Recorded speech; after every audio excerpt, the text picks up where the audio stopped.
17ই ফেব্রুয়ারি ঢাকা বিশ্ববিদ্যালয়ের বটতলা থেকে জন্ম নেওয়া শিক্ষা অধিকার প্রগতির এই সংগঠন বাংলাদেশ ছাত্র অধিকার পরিষদ আজকে এই জায়গায় অবস্থান করেছে। ছাত্র অধিকার পরিষদ এটি হয়তো কেউ কল্পনাই করতে পারে না। আমরা যখন এই ঢাকা বিশ্ববিদ্যালয় থেকে এই যাত্রা শুরু করেছিলাম, সেই সংগঠনের লক্ষ্য এবং উদ্দেশ্য ছিল শিক্ষার্থীদের অধিকার আদায় করা। সেই অধিকার আদায় আমরা করেছিলাম।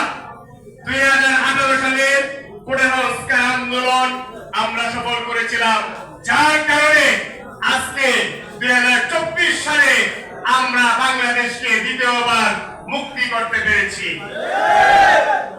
আমরা এক নতুন বাংলাদেশ উপহার দিয়েছি, যেখানে ছাত্র অধিকার পরিষদের নেতা কর্মীরা তারা এই ছাত্র অধিকার পরিষদ থেকে ট্রেনিং প্রাপ্ত হয়ে তারা আজকে এই স্বৈরাচারকে বাংলাদেশ থেকে হটিয়েছে। আমি যে কথাটি ছাত্র অধিকার পরিষদের নেতা কর্মীদের উদ্দেশ্যে বলতে চাই, আজকে এখানে সবাই উপস্থিত আছেন।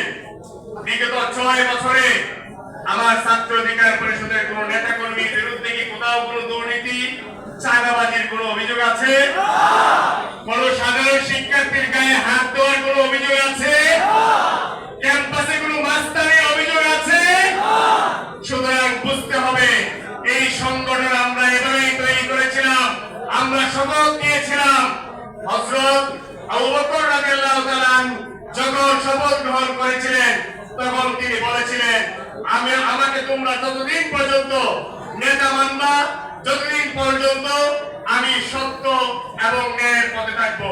আমি আজকে বলতে চাই, আমরা যতদিন পর্যন্ত সত্য এবং ন্যায়ের পথে থাকবো, ততদিন পর্যন্ত আপনারা আমাদের নেতৃত্ব মানবেন। আর যদি আমরা পথভ্রষ্ট হয়ে যাই, তাহলে আপনারা আমাদের নেতৃত্ব মানবেন না। আজকে বাংলাদেশের সবচাইতে ছোট হলেও সবচাইতে তরুণদের জনপ্রিয় রাজনৈতিক দল গণ অধিকার পরিষদ থেকে আমরা গঠন করেছি। আজকে গণজোয়ার তৈরি হয়েছে। তরুণ প্রবীণ সম্মিলিতভাবে একটি ছাত্র সংগঠন থেকে কিন্তু আজকে আমরা একটা রাজনৈতিক দল। সেখানে আমাদের উপস্থিত আছেন 2019 সালে দীর্ঘ 1000 বছর পর ছাত্র অধিকার পরিষদের প্যানেল থেকে ডাকসু নির্বাচন করে নুরুল হক নূর ডাকসু এমপি হয়েছিলেন। সেই প্যানেল থেকে নির্বাচন করেছিলেন বর্তমান উপদেষ্টা নাহিদ ইসলাম এবং আক্তার হোসেন সহ আরো অনেকেই। সুতরাং বুঝতে হবে, এই আগামী দিনে শিক্ষার্থীদের অধিকার আদায়ে কাজ করে যাবে ছাত্র অধিকার পরিষদ। আগামী দিনে বাংলাদেশকে নেতৃত্ব দিবে ছাত্র অধিকার পরিষদ। আজকের যে গণ অধিকার পরিষদ, আগামী দিনে রাজনীতির যে সংস্কার শুরু হয়েছে, মানুষের যে সংস্কার শুরু হয়েছে, যে বিপ্লব, যে গণঅভ্যুত্থান হয়েছে, আমরা এই দেশকে সংস্কার করব। দেশের প্রতিটি সেক্টরে আমরা সংস্কার করব। আমরা কথা দিচ্ছি, এই তরুণদের সাথে নিয়ে আগামীর একটি সুন্দর বাংলাদেশ বিনির্মাণ করব, যেখানে কোনো দুর্নীতি থাকবে না, কোনো স্বৈরাচার আবার এই বাংলাদেশের মাটিকে গ্রাস করতে পারবে না।